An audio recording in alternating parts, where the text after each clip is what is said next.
Hi guys, thanks for stopping by for the next part of our story. Once again, it's been great hearing from all of you, and thank you for your thumbs up and your support. We really appreciate it. Jules and I have been very happy to hear that we've actually inspired some of you to actually get out there and do it. So, nice to hear.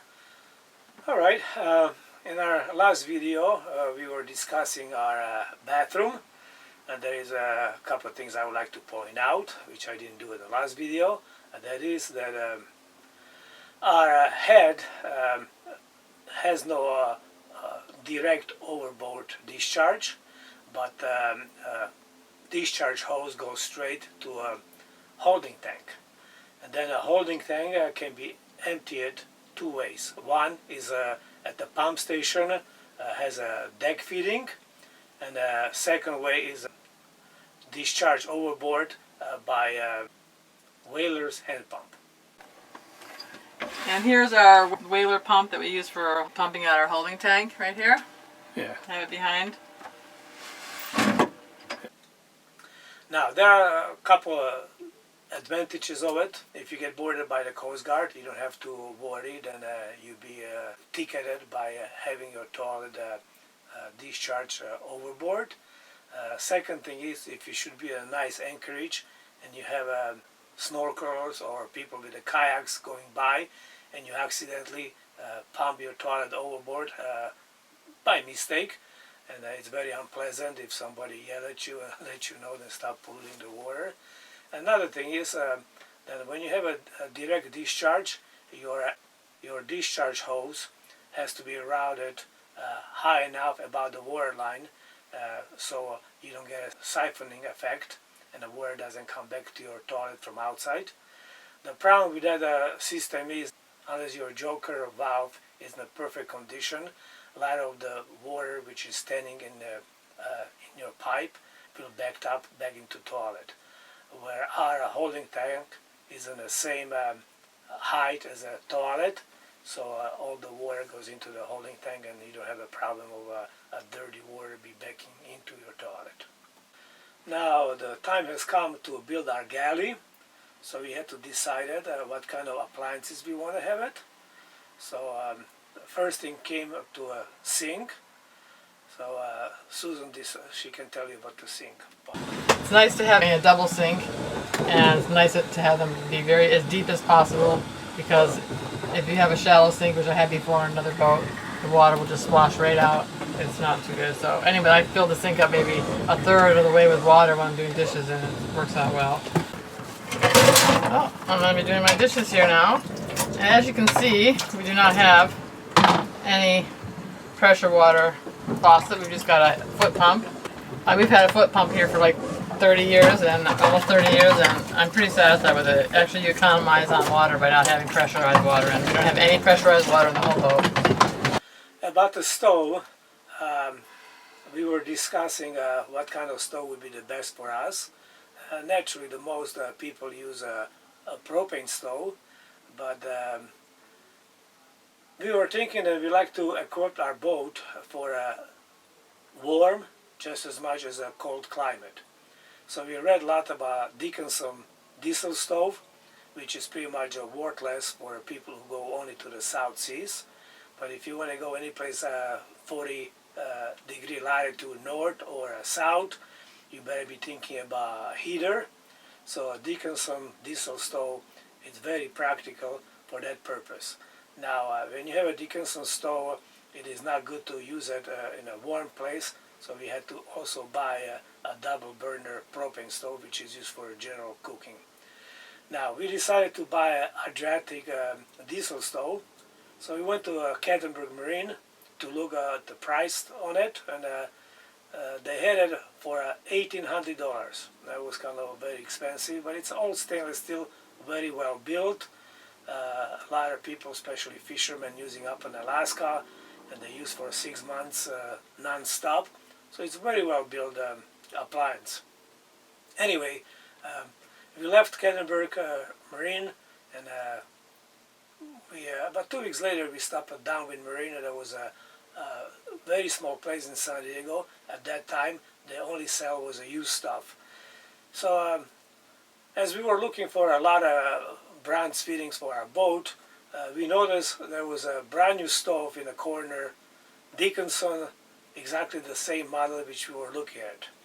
So it was Still had the plastic on it. It was just Yeah. it was brand new. It was pretty brand much. new. So I asked the guy how he ended up with it, and he told me that somebody sailed from Canada to San Diego on the way to Mexico, and the stove was not a practical, but came in on a brand new boat.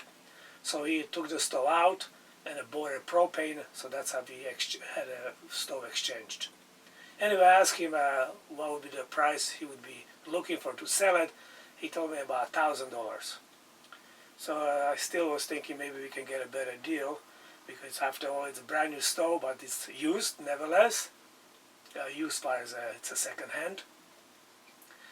So I told him that let me take the measurements and see what I can do.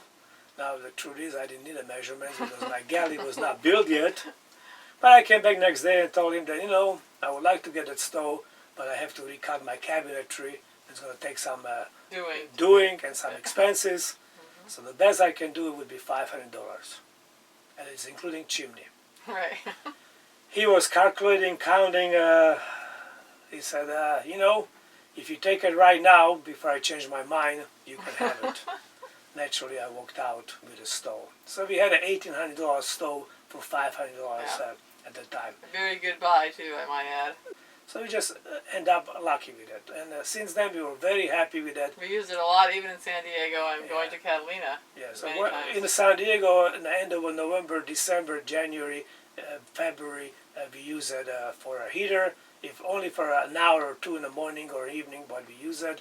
But she really shines up here in the Pacific Northwest, so we've been pretty much using it nonstop all winter long, and it's kept the boat really quite warm When we were up and dry. And also in New Zealand, we put it into a good use, so we were very happy we had it. But like I say, it's not very practical as only cooking appliance, due to the fact that it takes a long time. It takes about half an hour to 45 minutes to preheat it, and plus make the boat very hot. Right. So if anyone goes that route and wants to be also in a warmer climate, must have some kind of secondary stove like we have it. If you want to just quickly make, heat up a cup of tea or something, it's not practical at all. But if you have it on in the winter all the time, then it's pretty good. So anyway, we will show the clip of the appliances. So here's our Dickinson diesel stove. As you can see, it's got a nice big oven. It's big enough to actually fit a turkey in for the holidays, and I just baked a loaf of bread, which is done. Take it out, and the whole top surface gets hot, which is really nice. So you can put many pots on here. Plus, it's got the pot holders to hold them in place, and you light it up right here in this little area. It's got a little pot that you light up. There it is. Has a 5-inch chimney. Yep, right here. So makes you can't have too many bends, so it burns really well. And it's got a little fan down here, 3-speed fan, which we use for quick warm-ups. And here's my 2-burner propane stove. We used to have a 2-burner freestanding propane that we kept on top of the Dickinson, but recently we just purchased this. It's also a Dickinson 2-burner. We love it. It's really nice. It's got these little pot holders to hold the pots on, and for any kind of quick cooking, we use this. In hot climates, we use Julius's little special little stovetop oven for baking, and the Dickinson is just retired for colder weather. We didn't have refrigeration for the first 12 years or so of our sailing life, and it was all right. A lot of people think you can't do without refrigeration, but we managed perfectly fine without it. Certain things we had to do without, and just got used to it. A lot of things we had to keep in our billages, which are colder, but we did fine. You can definitely go sailing and have a great time and do well without refrigeration. Our first trip to South Pacific, actually we went without a refrigerator. And also we spent 3 years in Hawaii, and same thing, we had no refrigerator. Although the truth is, in Hawaii, we went to the store almost every day to pick up a fresh thing, so it didn't need to be refrigerated. But like Susan says, yes, it can be done, and actually quite fine. We cannot say that we really suffer. Now we have a refrigerator. It's true that we can buy meats and things like that, butter, and so forth for long passage. We decided to build our own refrigerator after a long discussion. The refrigeration that we chose to install was a Waco Adler Barber cold machine, and we've been pretty happy with it so far.